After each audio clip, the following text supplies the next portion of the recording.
Bueno, la teoría clásica, veíamos antes, también lo habíamos mencionado, a Taylor como el representante de la administración científica, ¿no es cierto? Lo vimos en el corto, se ve claramente en el de tiempos modernos, donde básicamente un enfoque económico, el hombre tiene motivaciones materiales y que los recursos humanos, las personas, son simples prolongaciones de las máquinas.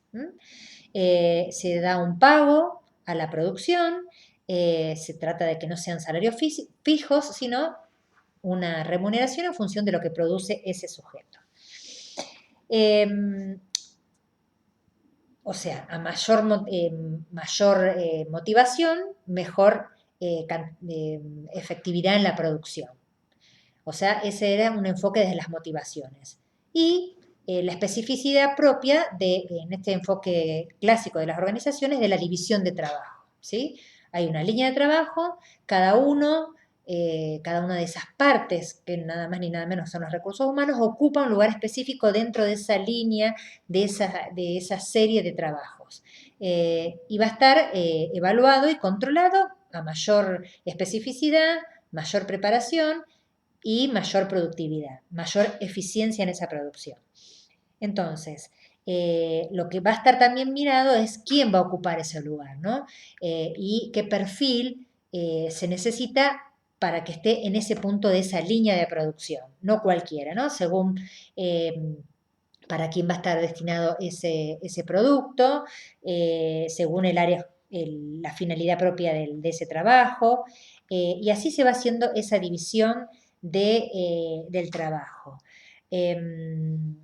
Esto tiene claramente además todo un paso bien secuenciado, bien formalizado, bien sistematizado de cómo planear esta división del trabajo, ¿no? Hay una planificación de la acción, se va organizando una forma de estructura, se va viendo cómo son los mejores medios para lograr la capacitación de las personas que ocupan esos lugares específicos en cada espacio de esa división de trabajo. Bueno, y después aparece un enfoque neoclásico que está ahí, cercano a esta visión tan tradicional y tan científica de la administración, porque va a poner la palabra de valores, ¿no? A ver, en qué forma real se constituyen estos valores que se supone que una organización eh, armada de esta forma, como una administración clásica, se van haciendo en la realidad. Sencillamente, más eficiencia produce más tensión, necesita más control y más supervisión. Recuerden esa escena de tiempos modernos, ¿no? Después va a tratar de poner qué pasa con la pericia que se necesita de un operario para que haga su tarea y genere un beneficio mayor en la economía de su organización. Cuanto menos intelectualidad requiera esa tarea, menos necesita una preparación, una formación específica, eh, entonces no se necesita una gran división de trabajo para que ocupen esos lugares y sean eficientes y eficaces. Bueno, el autor que veíamos, Zioni, ¿no es cierto?, desde esta mirada estructuralista, decíamos que pone en valor esta cuestión del conflicto que se genera, como lo planteaba al principio, ese dilema de cuanto más racionales son las organizaciones, cuanto más se dificulta ese sentir la felicidad o satisfacción de las personas que constituyen esas organizaciones. Bueno, entonces, esos tres enfoques básicos de las organizaciones, tengan en cuenta esto de la centralización versus la descentralización, también está en juego en este tipo de constitución de las organizaciones. Obviamente que cuanto más clásicas sean sus formas, más centralizado está todo. No solo la decisión de los objetivos a perseguir, el modo de hacerlo, cómo se divide el trabajo y quiénes ocupan esos lugares, el control, la supervisión y la eficiencia. Bien centralizado. En cambio, cuanto más tienen en cuenta todo lo otro que se supone que acontece en la vida de una persona, ya mirándolo, ya no con una mirada desde lo administrativo, de lo que pasa en las empresas, tratemos de ir pensándolo en nuestros lugares de impacto, ¿no? En lo social, en lo comunitario, y cuando las personas en las organizaciones pueden satisfacer sus otras tantas necesidades emocionales, afectivas, esa necesidad de sentirse reconocido, de poder comunicarse, de ser empático y poder solucionar, como dice el autor, ¿no? Ese ser un guardián del otro que está, ¿no? A ver el otro que necesita también, eso, desde esta mirada, va a producir menos conflicto y mayor productividad de esta organización.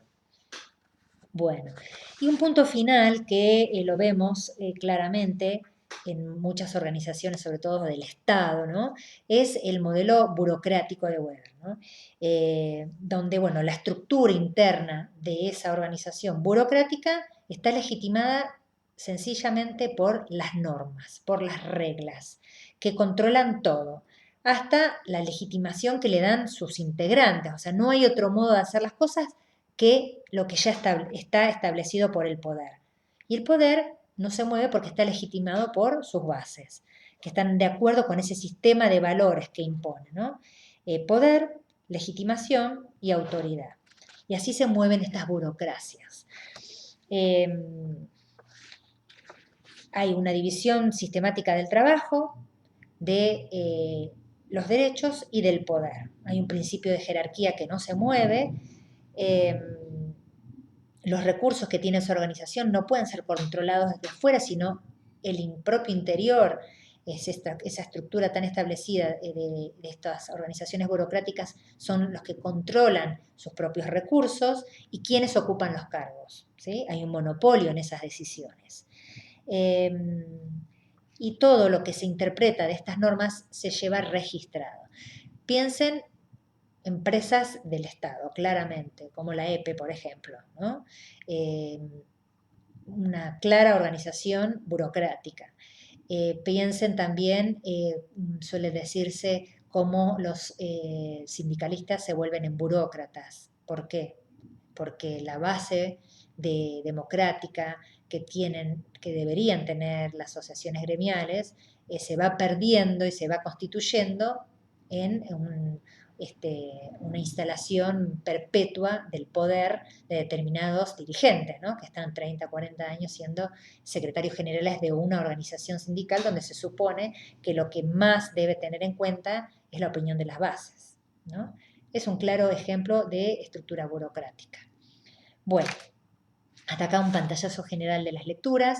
Van a ver que en el trabajo práctico lo que les pido es que después de leer, no es fácil, esta lectura está bastante desorganizada en el texto que yo puedo encontrar, pero el PowerPoint les va a ayudar y también ese videito chiquitito.